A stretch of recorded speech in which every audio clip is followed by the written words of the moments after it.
తీసుకుపోవడమ్మా.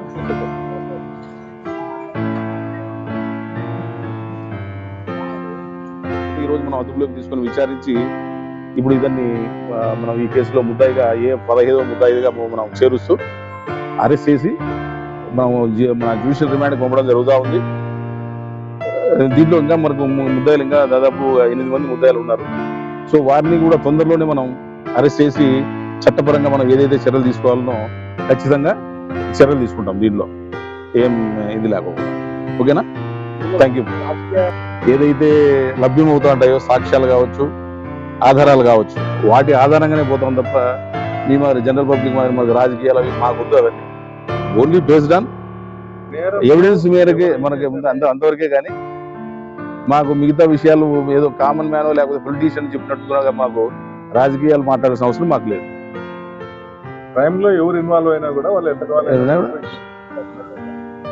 Media మిత్రులకి అందరికీ నమస్కారం అమ్మా. మీకందరికీ తెలుసు, గత నెల 27/4/25న మనకు గుంతకల్ నుంచి చిప్పగిరికి వచ్చేటువంటి మార్గంలో రైల్వే బ్రిడ్జి వద్ద మధ్యాహ్నం 2-2:15 మధ్యలో మృతుడు లక్ష్మీనారాయణను టిప్పర్తో గుద్ది నరికి చంపడం జరిగింది. దాంట్లో భాగంగా మనం 2వ తారీఖున 3 ముద్దాయిలను గౌసియా, రాజేష్ అండ్ సౌభాగ్యాలు అనే వాళ్ళని మనం అరెస్ట్ చేసి పంపడం జరిగింది. తర్వాత మనం మన ఫర్దర్ కాన్స్పిరసీ కోసం మనం ఇంకా ఏమైనా ఉందా అనేటువంటి కోణంలో మనకు ఉన్నటువంటి టెక్నికల్ బేస్ ఆధారాలు కావచ్చు, మనకు ఉన్నటువంటి సమాచారం కావచ్చు, వాటి ఆధారంగా మనం కోర్టులో రిక్వెషన్ ఫైల్ చేసి వారిని పోలీస్ కస్టడీకి అడిగి తీసుకోవడం జరిగింది. వారిని మనం 10వ తారీఖు నుంచి ఈరోజు మన ఉదయం వరకు వారిని పోలీస్ కస్టడీకి తీసుకొని విచారించడం జరిగింది. గౌసియాను, అలాగే రాజేష్ని, సౌభాగ్యాలను.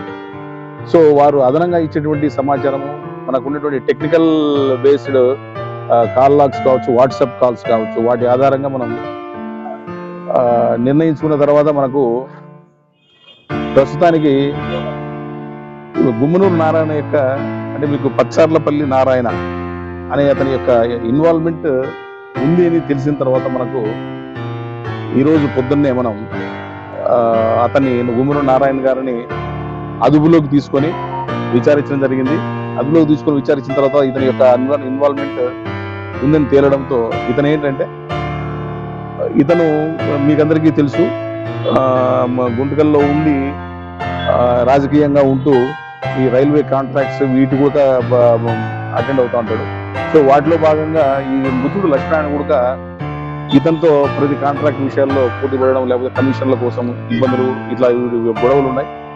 అదే సమయంలో గౌసియా, రాజేష్ మరియు పెద్దన్న అనేటువంటి వ్యక్తులకు ఈ యొక్క మృతుడు లక్ష్మీనారాయణకు ఉన్నటువంటి వివాదాల కారణంగా సో వీళ్లకు వివాదాలు ఉన్నాయి, ఈ నారాయణకు వివాదాలు ఉన్నాయి. సో ఈ కోణంలో దాదాపు 1.5-2 నెలల క్రితం అంతా కలిసి ఈ రకంగా మనం ఎక్కువైపోయింది, అతని యొక్క బాధలు ఎక్కువ మనం తొలగించుకోవాలనేటువంటి ఆలోచనకు వచ్చిన తర్వాత ఈ గౌసియా, రాజేష్ అండ్ పెద్దన్న అనే వాళ్ళు నారాయణను కలవడం జరిగింది. అడిగి ట్రిప్పర్ను వాళ్ళ ప్లాన్ ప్రకారం ట్రిప్పర్ని తీసుకోవాలనుకున్నారు. దాంట్లో భాగంగా ఈయన కూడా 2 లక్షల రూపాయలని వారికి సహాయం చేయడం జరిగింది. తర్వాత గౌసియా గారు వారి యొక్క నగల మీద ఆల్రెడీ మనం ఇంతకుముందు చెప్పుకున్నాం గౌసియా యొక్క దీనికి సంబంధించి. సో వాళ్ళ పథకంలో భాగంగానే ట్రిప్పర్ కొనడం, ఆ రోజు 27/4 వాళ్ళ యొక్క పథకాన్ని అమలు చేసి వాళ్ళు మృతుడు లక్ష్మీనారాయణని హత్య పొందించడం జరిగింది. ఈ హత్య జరిగిన వెంటనే రాజేష్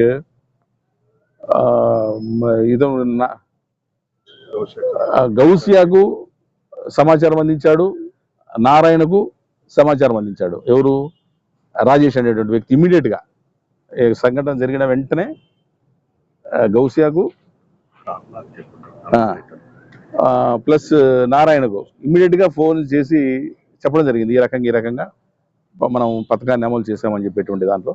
సో దానికి అనుగుణంగా ఆమె గౌసియాను ఇక్కడ సర్లేండి ఇక్కడ ఉండొద్దని చెప్పడంతో ఆమె తిరిగి పోవాలనుకున్నప్పుడు గుత్తిలో కూడా నాకు ఫోన్ కావాలని అడిగితే ఈ నారాయణ గారు నేను ఫోన్ ఇవ్వలేను, మీకు 50,000 రూపాయలను అందజేస్తామని చెప్పి వేరే తెలిసిన వ్యక్తి ద్వారా 50,000 రూపాయలను అందజేయడం జరిగింది. తర్వాత రాజేష్ అండ్ పెద్దన్న అనే వ్యక్తులు మరుసటి దినం నారాయణ గారిని ఫోన్లో కాంటాక్ట్ చేసి మాకు 1,00,000 రూపాయలు కావాలని నేను అడగడంతో సరే అని చెప్పి నారాయణ గారు వేరే వ్యక్తి ద్వారా వాళ్ళకు 1,00,000 రూపాయలు అంటే అవసరాలు కావచ్చు, లేకపోతే వాళ్ళకు ఏమన్నా ఉండొచ్చు బహుశా. సో దానికోసం 1,00,000 రూపాయలను కూడా తదుపరి అంటే ఇన్సిడెంట్ తర్వాత కూడా గౌస్